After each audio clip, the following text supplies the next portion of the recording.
饭店里面做的菜为什么那么香？除了火候之外，还有3款非常重要的油，分别是葱油、料油和辣椒油。3款油用途广泛，拌凉菜、炒菜、面食都会用到。学会以后，保证让你的厨艺更上一层楼，家里人都夸你是大厨。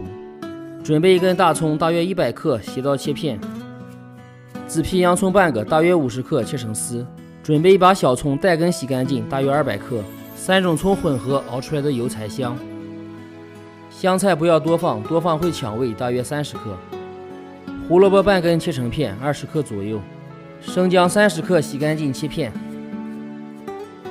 接下来准备香料，花椒大料、香叶、桂皮、小茴香、白蔻各10克。香料不要多放，多放会盖过菜的味道。加水浸泡，去一下苦涩味。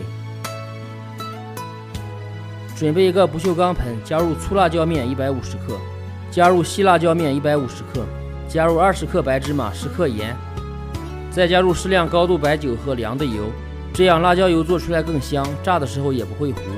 放2种辣椒面，在香味和辣味上有互补的作用，搅拌均匀备用。锅里加入2000克色拉油，尽量不要用菜籽油。冷油把切好的葱姜香菜等配料下锅，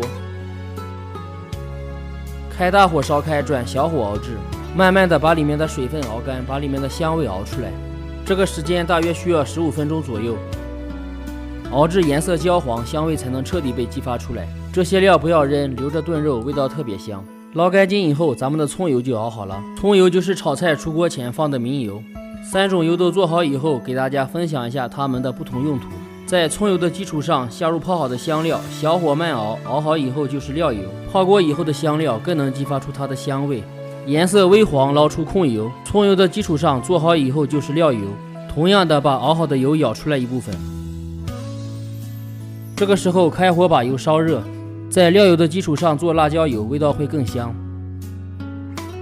辣椒油泼油的时候要分3次浇到辣椒上，锅里油没有冒烟的时候先浇第1次，第1次是激发辣味，第2次泼油要把油温升高一些，2次浇油主要是激发香味，最后一次把油烧至微微冒烟，全部浇到辣椒里面，最后一次是让辣椒油颜色更红亮。如果你做的辣椒油不香不辣，颜色不够红，就是缺了3个步骤里面的一步。辣椒油放的时间越久，香辣味越浓。葱油的用途可以拌凉菜、拌饺子馅、炒素菜，出锅前加一点，可以让味道更香，更有光泽。料油一般都是炒肉菜，出锅加一点，增加香味和光泽。比如做干锅牛蛙和啤酒鸭。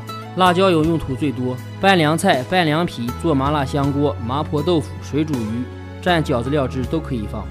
3个步骤做下来就可以得到3种不同的油。喜欢的朋友记得点赞收藏起来试一下。感谢大家的关注和支持，我们下期见。